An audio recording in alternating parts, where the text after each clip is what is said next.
Om Swastiastu. Selamat siang, kami ucapkan kepada Ibu Igusti Ratih Permata Dewi SEMSI selaku dosen pengampu mata kuliah Akuntansi Sosial dan Lingkungan. Dan selamat siang juga kami ucapkan kepada rekan-rekan D5. Next. Kami dari kelompok 5 akan membawakan materi yaitu pelaporan berkelanjutan.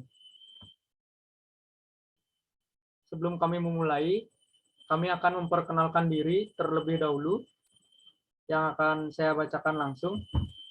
Yang pertama ada Imade Yoga Swardana, NPM 209. Yang kedua ada Wayan Ega Wahyudi Permana Wijaya, NPM 238. Yang ketiga saya sendiri Putu Dede Kusuma Putra, NPM 239. Yang keempat Iko Mangadi Wibawa Kestiawan, NPM 240. Dan yang terakhir IGD Putu Krishna Wijaya, NPM 246. Baik, yang pertama sebagai pendahuluan, perkembangan akuntansi pada awalnya bermula dari laporan keuangan. Namun laporan keuangan hanya menyajikan informasi item-item keuangan dan indikator-indikator keuangan. Sedangkan informasi lain seperti sosial, lingkungan, tata kelola, keberlanjutan bisnis, dan lain sebagainya diabaikan dalam pelaporan. Perkembangan selanjutnya telah terjadi perubahan dari sudut dunia bisnis. Tujuan akhir organisasi berubah bukan hanya berorientasi pada keuntungan belaka, menyadarkan sektor bisnis akan pentingnya tanggung jawab sosial dan lingkungan. Selanjutnya, program tanggung jawab terhadap sosial maupun lingkungan ini diungkapkan dalam sebuah penyusunan laporan berkelanjutan atau sustainability report sebagai bukti bahwa telah adanya komitmen dari pihak perusahaan terhadap lingkungan sosialnya yang dapat dinilai hasilnya oleh para pihak yang membutuhkan informasi tersebut. Sustainability report memiliki definisi laporan yang memuat tidak saja informasi kinerja keuangan, tetapi juga informasi non-keuangan yang terdiri dari aktivitas sosial dan lingkungan yang memungkinkan perusahaan bisa bertumbuh secara berkesinambungan. Saat ini, implementasi pelaporan berkelanjutan di Indonesia didukung oleh sejumlah aturan seperti Undang-Undang Nomor 23/1997 tentang Manajemen Lingkungan dan aturan yang dikeluarkan oleh Bursa Efek Indonesia mengenai prosedur dan persyaratan listing dan juga standar laporan keuangan atau PSAK. Kemudian yang kedua, pemahaman mengenai sustainability report. Laporan berkelanjutan adalah laporan yang memberikan informasi tentang dampak sosial ekonomi dan kinerja organisasi terhadap tujuan pembangunan berkelanjutan. Salah satu pendekatan yang paling sering digunakan untuk mengukur corporate sustainability adalah pendekatan triple bottom line yang melibatkan 3 dimensi, yaitu yang pertama environmental atau lingkungan, mengukur dampak pada sumber daya seperti udara, air, emisi, dan limbah. Yang kedua sosial, berhubungan dengan corporate governance, motivasi insentif, keamanan dan kesehatan, pengembangan sumber daya manusia, hak asasi manusia, dan perilaku etis. Kemudian yang ketiga, ekonomi, mengacu pada pengukuran pemeliharaan atau peningkatan keberhasilan perusahaan sebagai contoh teknologi dan inovasi, kolaborasi, manajemen pengetahuan, pembelian, proses, dan pelaporan sustainability. Dalam berbagai definisi ini dapat disimpulkan bahwa dalam konsep sustainability ini yang paling terpenting adalah bagaimana kita memanfaatkan sumber daya lingkungan yang ada dengan efektif, efisien, dan ekonomis. Kemudian yang ketiga, tujuan sustainability report. Laporan dapat digunakan untuk tujuan berikut, diantaranya 1. Patok banding dan pengukuran kinerja berkelanjutan yang menghormati hukum, norma, kode, standar kinerja, dan insentif sukarela. Yang kedua, menunjukkan bagaimana organisasi mempengaruhi dan dipengaruhi oleh harapannya mengenai pembangunan berkelanjutan. Dan yang terakhir, membandingkan kinerja dalam sebuah organisasi dan di antara berbagai organisasi dalam waktu tertentu. Selain itu, organisasi menerbitkan tujuan dari laporan berkelanjutan untuk yang pertama, menunjukkan komitmen terhadap lingkungan isu-isu sosial. Yang kedua, mempromosikan transparansi dan meminta umpan balik atas kinerja dalam menanggapi tuntunan informasi. Yang ketiga, menunjukkan upaya untuk membangun dan memelihara hubungan dengan pihak eksternal. Yang keempat, mengelola dan mengkomunikasikan risiko secara lebih baik. Yang kelima, meningkatkan atau melindungi reputasi. Dan yang terakhir, menumbuhkan nilai pemegang saham dan pemegang merek. Selanjutnya dijelaskan oleh rekan saya. Baik, selanjutnya saya akan melanjutkan presentasi dari Dede. Berikutnya ada bagian prinsip sustainability report. Menurut Cahyo 2011, laporan pertanggungjawaban sosial digunakan untuk menggambarkan laporan mengenai dampak ekonomi, lingkungan, dan sosial suatu perusahaan. Kualitas informasi akan memungkinkan pemangku kepentingan untuk membuat penilaian yang masuk akal serta tindakan yang memadai. Terdapat beberapa prinsip dalam penyusunan sustainability reporting, yaitu yang pertama ada keseimbangan.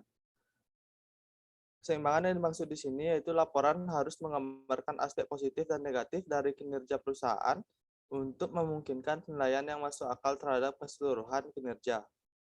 Yang kedua, dapat diperbandingkan. Isu-isu dan informasi harus dipilih, dikumpulkan, dan dilaporkan secara konsisten agar memungkinkan pemangku kepentingan untuk menganalisis perubahan kinerja organisasi dari waktu ke waktu. Selanjutnya ada kecermatan informasi. Informasi yang harus dilaporkan harus cukup cermat dan detail bagi pemangku kepentingan dalam menilai kinerja organisasi. Yang keempat ada ketepatan waktu laporan. Berdasarkan jadwal reguler serta informasi kepada pemangku kepentingan tersedia tepat waktu ketika dibutuhkan dalam pengambilan kebijakan. Yang kelima ada kejelasan informasi. Laporan harus menyajikan informasi dalam cara yang dapat dimengerti, dapat diakses, dan dapat digunakan oleh para pemangku kepentingan organisasi. Yang keenam ada keterandalan informasi. Proses yang digunakan dalam penyiapan laporan harus dikumpulkan, direkam, dikompilasi, dianalisis, dan diungkapkan dalam sebuah cara yang dapat diuji, serta dapat membentuk kualitas dan materialitas informasi. Selanjutnya ada upaya penerapan sustainability reporting di Indonesia. Sustainability reporting di Indonesia baru masuk pada tahap pengenalan. Beberapa perusahaan di Indonesia memang tertarik untuk mengembangkan sustainability reporting. Sebagai langkah awal, kantor Kementerian Lingkungan Hidup sudah berupaya mengenalkan hal ini bersama dengan Ikatan Akuntansi Indonesia melalui induk kelembagaan internasionalnya, yaitu ACCA atau Association of Chartered Certified Accountant pada tahun 2004. Sebagai upaya pengenalan, publikasi ini mencakup penjelasan mendasar mengenai meningkatnya kebutuhan untuk melaporkan lingkungan dan aspek sustainability, serta suatu bisnis yang akan membantu perusahaan dalam mencapai keberlanjutan usahanya. Dalam rangka mendukung proses pengenalan tersebut, diadakan Sustainability Reporting Award pada tahun 2005. Adapun kriteria yang digunakan untuk Sustainability Reporting Award yaitu yang pertama ada kelengkapan atau completeness yang meliputi profil perusahaan, dampak penting, kebijakan sosial atau lingkungan, layanan produk dan jasa, kebijakan pengadaan bahan baku dan isu-isu yang terkait dengannya, kebijakan pelaporan dan pembukuan, serta hubungan antara pelaporan sosial atau lingkungan dengan masalah pembangunan dan berkelanjutan. Yang kedua, ada kepercayaan atau credibility. Credibility meliputi pencapaian utama perusahaan saat ini, penyebutan anggota tim yang bertanggung jawab untuk isu sosial atau ekonomi, sistem manajemen dan integrasi ke kegiatan usaha, perencanaan ketidakpastian dan manajemen risiko, proses audit internal, ketaatan atau ketidaktaatan terhadap peraturan, data-data yang mengenai dampak sosial atau ekonomi, data-data keuangan konvensional yang berhubungan, laporan keuangan sosial atau lingkungan, dan full cost accounting. Lalu ada akreditasi atau sertifikat ISO, penjabaran mengenai interaksi dengan pihak terkait atau proses dialog, pemanfaatan masukan dari pihak-pihak terkait, serta suatu pernyataan dari pihak ketiga. Yang ketiga ada komunikasi. Komunikasi meliputi tata letak dan penampilan, kemudahan dipahami, dibaca, dan proporsional uraian tiap bagian, mekanisme komunikasi dan umpan balik, ringkasan pelaporan, tersedianya petunjuk kemudahan untuk membaca pelaporan, pemanfaatan sarana internet, menjadi acuan bagi website dan pelaporan lain, dan hubungan antar pelaporan, kesesuaian grafik, gambar, dan foto dengan narasi, serta integrasi pelaporan keuangan. Baik, selanjutnya akan lanjutkan oleh rekan saya. Baik, di sini saya akan melanjutkan presentasi mengenai teknik pembuatan sustainability report. Dalam menyusun laporan keberlanjutan ini, acuan yang dipergunakan adalah Sustainability Report Guidelines atau SRG yang dikeluarkan oleh Global Reporting Initiative yang disesuaikan dengan karakteristik usaha sebuah perusahaan. Prinsip ketepatan atau akurasi atau menyeluruh, completeness, serta reliabilitas atau reliability diperlukan untuk menampilkan informasi dalam laporan keberlanjutan. Proses pembuatan laporan keberlanjutan ini dilakukan secara berjenjang, mulai dari penyediaan data, proses penulisan, editing, pengecekan akurasi data audit, hingga didapat draft final untuk kemudian disajikan dalam bentuk laporan akhir. Laporan keberlanjutan dapat diterbitkan sebagai satu kesatuan yang tak terpisah dengan laporan tahunan sebuah perusahaan. Proses pembuatan sustainability report dilakukan melalui 5 mekanisme, yaitu yang pertama, penyusunan kebijakan perusahaan. Dalam hal ini, perusahaan membuat kebijakan yang berkaitan dengan sustainability development, kemudian mempublikasikan kebijakan tersebut beserta dampaknya. Yang kedua, tekanan pada rantai pemasok atau supply chains. Harapan masyarakat pada perusahaan untuk memberikan produk dan jasa yang ramah lingkungan juga memberikan tekanan pada perusahaan untuk menetapkan standar kinerja dan sustainability reporting kepada para pemasok dan mata rantainya. Yang ketiga, keterlibatan stakeholder atau pemangku kepentingan. Yang keempat, voluntary codes. Dalam mekanisme ini, masyarakat meminta perusahaan untuk mengembangkan aspek-aspek kinerja sustainability dan meminta perusahaan untuk membuat laporan pelaksanaan sustainability. Yang kelima, mekanisme lain adalah rating dan benchmarking, pajak dan subsidi, izin-izin yang dapat diperdagangkan, serta kewajiban atau larangan. Perusahaan yang menerapkan konsep sustainability merupakan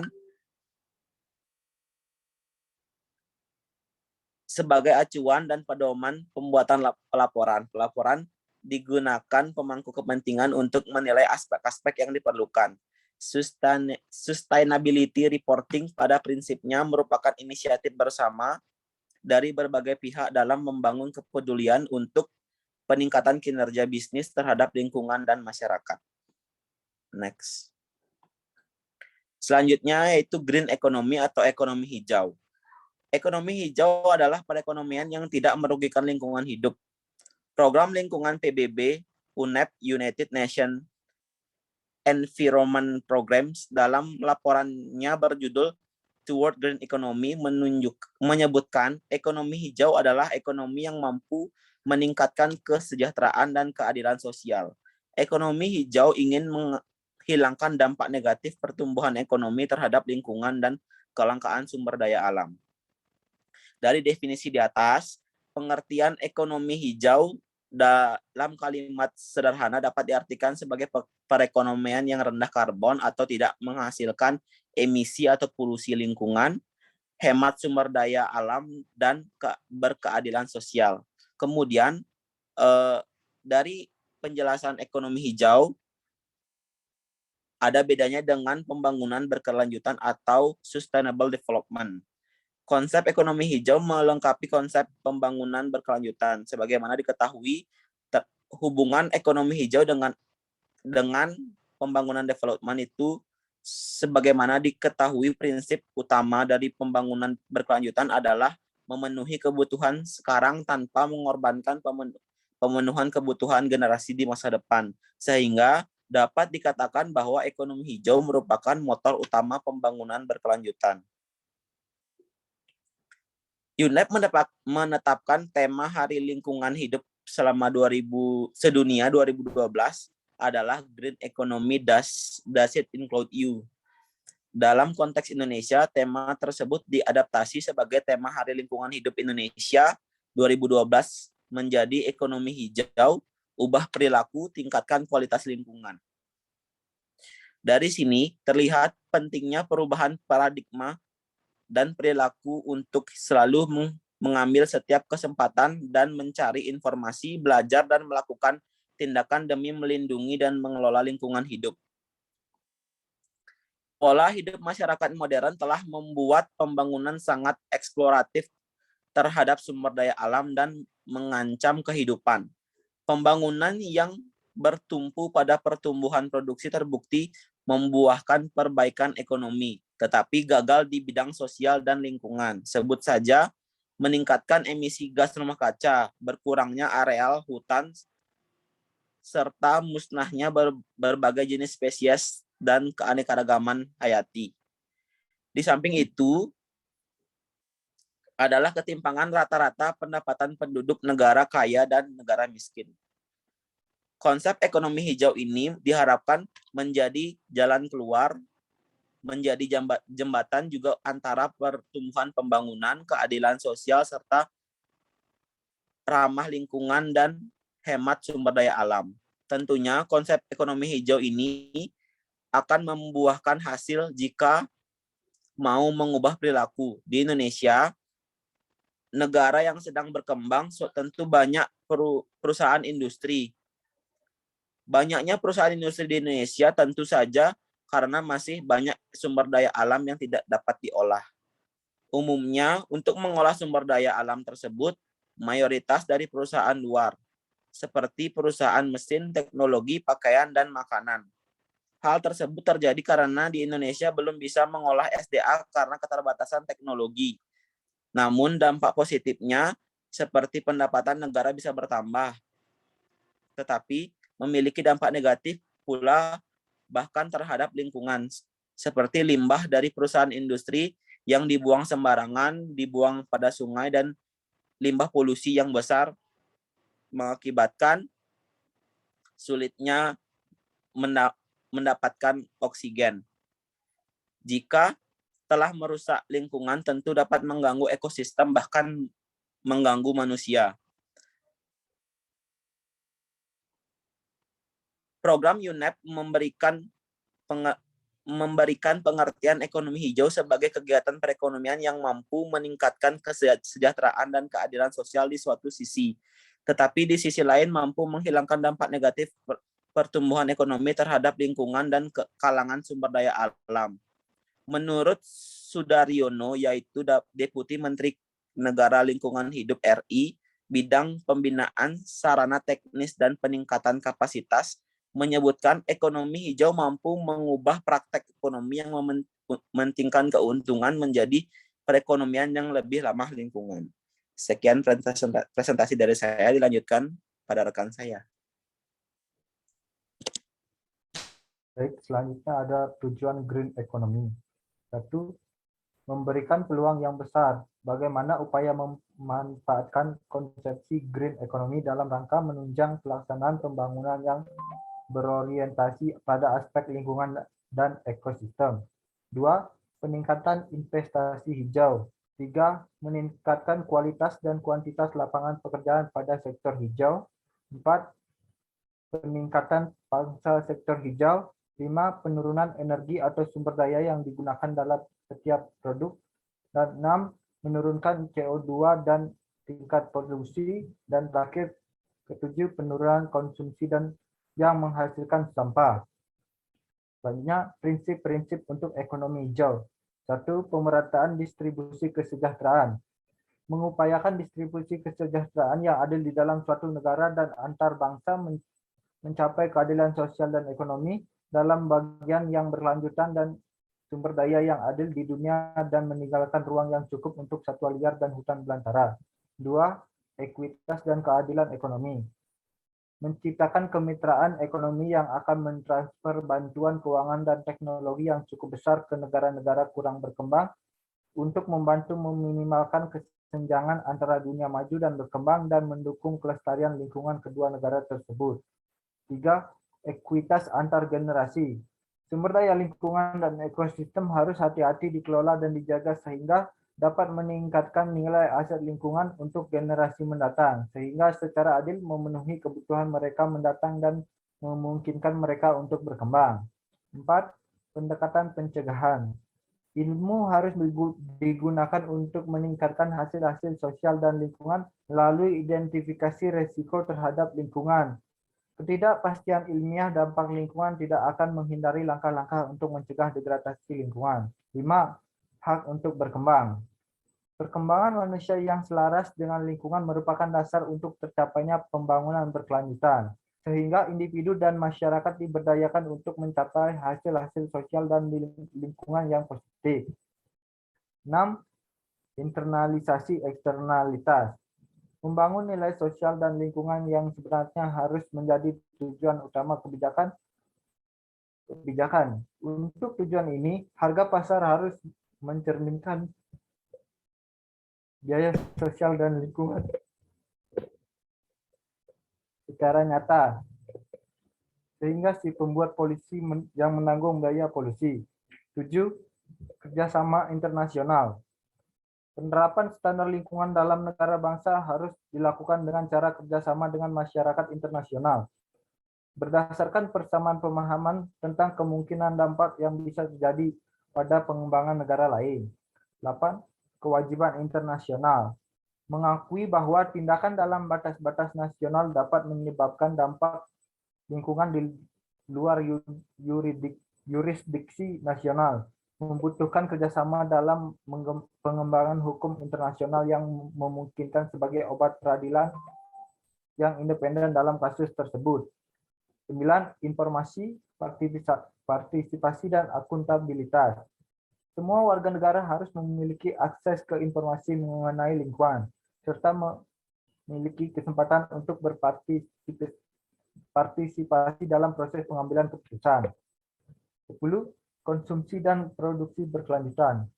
Memperkenalkan produksi dan konsumsi berkelanjutan dengan pemanfaatan sumber daya yang berkelanjutan dan adil.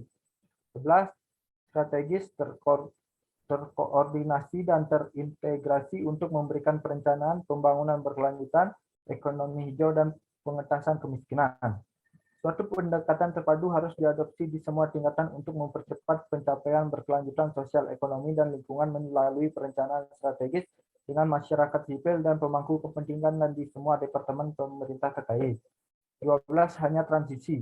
Dalam mengejar pembangunan berkelanjutan ekonomi hijau, akan ada biaya dalam membuat transisi ke karbon rendah. Beberapa negara dan pelaku ekonomi akan lebih mampu menanggung biaya tersebut dari yang lain dan lebih tahan terhadap perubahan transisi.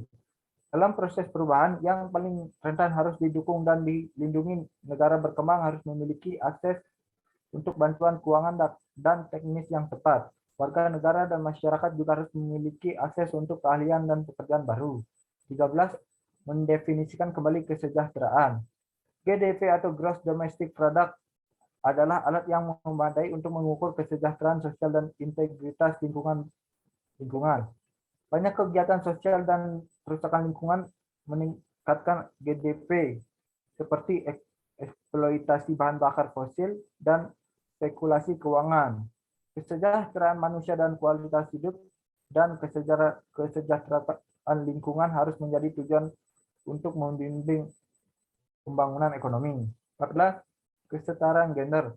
Kesetaraan dan kesamaan gender merupakan prasyarat untuk transisi ke ekonomi hijau dan pencapaian pembangunan berkelanjutan. 15. Menjaga keanekaragaman hayati dan mencegah polusi dari setiap bagian lingkungan. Melindungi dan mengembalikan keanekaragaman hayati dan habitat alami sebagai bagian integral pembangunan dan kesejahteraan manusia, dan mengembangkan sistem pemerintah yang melindungi ketahanan ekosistem untuk mencegah kerusakan permanen. Selanjutnya akan dilanjutkan oleh teman saya.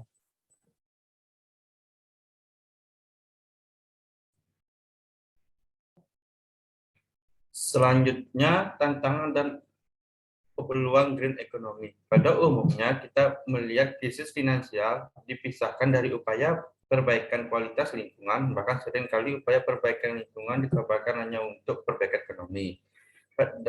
Pada saat ini di Indonesia, juga dengan mendorong pelaksanaan program CDM, dan dengan adanya undang-undang persampahan di mana pembuangan sampah yang open dan dumping harus berubah menjadi landfill, dan upaya pembakaran gas metan, bahkan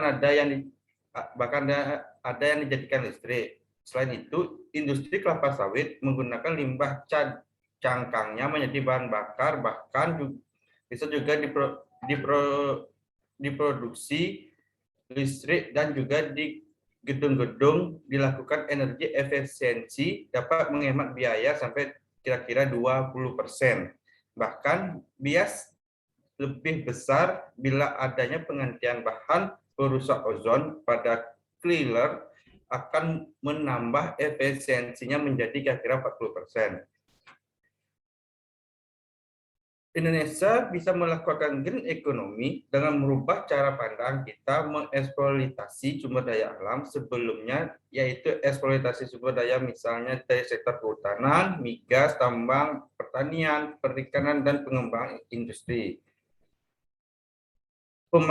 Pemanfaatan sumber daya alam dengan prinsip pengembangan yaitu yang pertama kehutanan untuk pelayanan lingkungan, yang kedua efisiensi energi atau biaya rendah, yang ketiga energi terbarukan, yang keempat kepariwisataan. Adapun kegiatan untuk beradaptasi yang utama yang biasa dilakukan secara sekaligus memberikan lapangan pekerjaan dan program yang dilakukan secara komprehensif untuk rehabilitas seperti reforestasi dengan partisipasi masyarakat, yang kedua rehabilitas daerah aliran sungai, yang ketiga pembuatan sumur, yang keempat kolam dan rehabilitasi danau, yang kelima rehabilitasi lahan krisis. Selanjutnya strategi green economy. Yang pertama ada sektor kehutanan dan lahan gambut, yaitu yang pertama menekan laju deforestasi dan degradasi hutan, yang kedua meningkatkan penanaman hutan dan tumbuhan, yang ketiga meningkatkan upaya pengamanan kawasan hutan dari kebakaran dan pembakaran liar. Selanjutnya sektor pertanian, yaitu yang pertama mengoptimalisasi sumber daya lahan dan air, yang kedua menerapkan teknologi pengelolaan lahan dan budidaya pertanian, yang ketiga menstabilkan elevasi muka air dan memperlancar sirkulasi air pada jaringan irigasi. Selanjutnya sektor energi dan transportasi.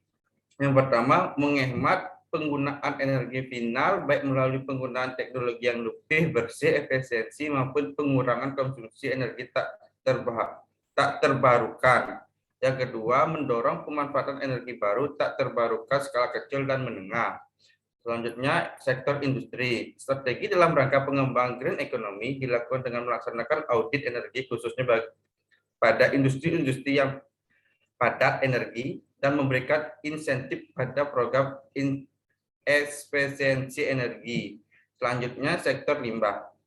Yang pertama meningkatkan kelembangan dan peraturan di daerah. Yang kedua meningkatkan pengolahan air limbah di perkotaan. Yang ketiga menggunakan limbah melalui 3R, reduce, reuse, recycle. Selanjutnya green economy dan pembangunan berkelanjutan. Pemerintah mengajak para pelaku bisnis dan para stakeholder agar mampu menerapkan green economy. Maksudnya di sini green economy adalah para pembisnis melalui unit usaha yang bergerak di bidang sumber daya alam menerapkan standar internasional berupa pengurangan penebangan hutan dan melestarikan keanekaragaman hayati untuk mencegah perubahan iklim.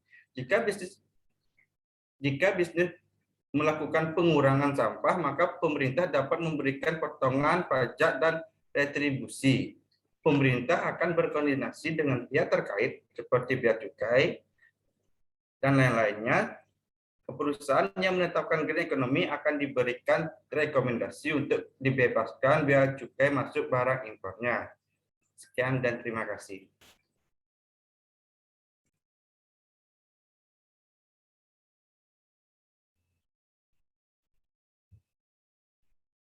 Baik, itulah pemaparan materi dari kelompok kami. Apabila ada yang ingin bertanya, bisa langsung bertanya di forum diskusi. Next. Baik, sekian presentasi dari kelompok kami. Kami mohon maaf apabila ada salah kata maupun penyampaian yang kurang dalam materi kali ini. Kami tutup dengan Paramo Santi. Om Santi Santi Santi Om.